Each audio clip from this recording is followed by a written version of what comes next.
Ada lagi jenis gangguan yang lain dari tetangga beliau, seorang Yahudi juga. Ketika beliau alaihi salatu wassalam lewat, diludahi. Sabar Nabi. Nabi itu kesabarannya gak bisa kita ibaratkan dengan kata-kata. Lewat Nabi alaihi salatu wassalam, diludahi lagi. Setiap lewat diludahi terus. Ini padahal keluarnya Nabi alaihi salatu wassalam dari rumah ini tujuannya mulia, berjamaah di masjid, mengajak orang masuk ke dalam Islam, dan perkara-perkara ibadah yang lainnya. Tapi bersama dengan itu diludahi. Kalau seandainya ludahnya seorang yang bukan beragama Islam, seorang non-muslim itu najis, maka sudah bolak-balik Nabi alaihissalatu wassalam mengganti pakaian beliau. Tapi tidak, dibersihkan oleh Nabi alaihissalatu wassalam. Dan dengan sabar beliau lewati masa-masa tersebut. Sampai suatu waktu Nabi alaihissalatu wassalam keluar, saking seringnya tetangganya tadi meludahi, hari itu tidak meludahi. Kemana orang ini? Nabi alaihissalatu wassalam bertanya kepada para sahabatnya, kemana si fulan al-Yahudi yang biasanya mengganggu aku, kok hari ini tidak mengganggu? Dikabarkan oleh para sahabat beliau, sedang sakit wahai Rasulullah. Kalau kita kan sudah rasain kapok dan yang seterusnya. Tapi tidak bagi Nabi alaihissalatu wassalam. Antarkan aku ke dalam rumahnya, izinkan aku untuk bisa masuk ke dalam rumahnya, aku ingin menjenguk dia. Bayangkan, dijenguk orang yang hari-harinya mengganggu dakwahnya Nabi, mengganggu sholat berjamaahnya Nabi, mengotori pakaiannya Nabi alaihissalatu wassalam, dijenguk oleh beliau alaihissalatu wassalam. Yahudi, non muslim, bukan bahagian dari Islam. Tapi lihat bagaimana akhlak mulianya, budi pekerti luhurnya Nabi Muhammad sallallahu alaihi wa ala alihi wasallam. Ikhwati fillah yarhamukumullah, demikian pula yang terkait dengan hal ini adalah ketika baginda Nabi kita Muhammad sallallahu alaihi wa ala alihi wasallam pernah sekali waktu salat di depan Ka'bah al-Musyarrafah.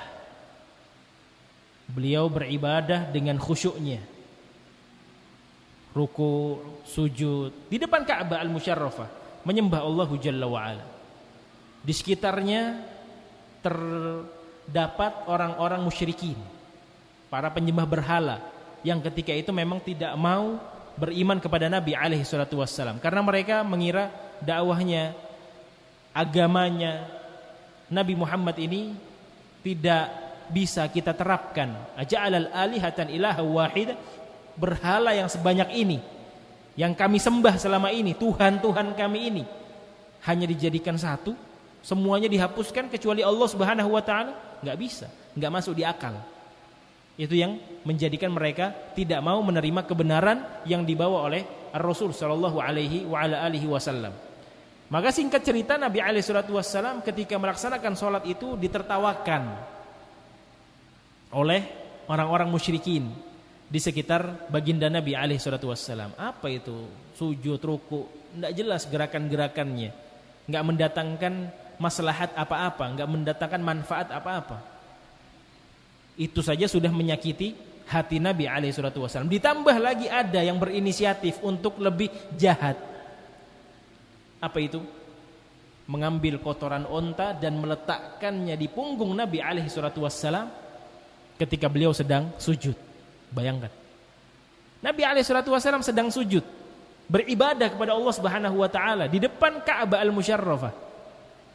Benar-benar diletakkan kotoran unta di atas pundak beliau, yang akhirnya Fatimah bintu Rasulullah sallallahu alaihi wasallam mendatangi Nabi alaihissalatu wassalam, dan beliau radhiyallahu taala anha menangis melihat betapa teganya kalian melakukan hal ini kepada ayahandaku, melakukan hal ini kepada ayahku, kepada Nabi Muhammad sallallahu alaihi wasallam. Betapa teganya kalian.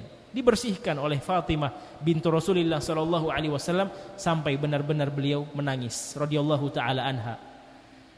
Maka ikhwati fillah yarhamukumullah, kaum muslimin yang dimuliakan oleh Allah Jalla wa ala, yang sejak lahirnya Nabi sallallahu alaihi wa ala alihi wasallam memiliki sekian banyak keutamaan, bahkan alam semesta pun menyambut lahirnya beliau alaihi salatu wassalam, namun perjalanan dakwah beliau, perjalanan risalah yang dibawa oleh baginda Nabi alaihi salatu wassalam sangat penuh dengan duri yang menyakitkan.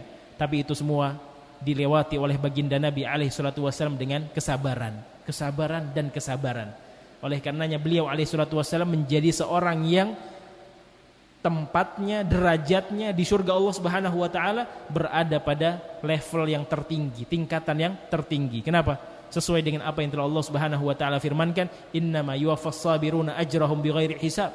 Allah Subhanahu wa taala akan memberikan balasan pahala bagi orang-orang yang sabar bighairi hisab, tanpa ada hisabnya, tanpa ada batasannya.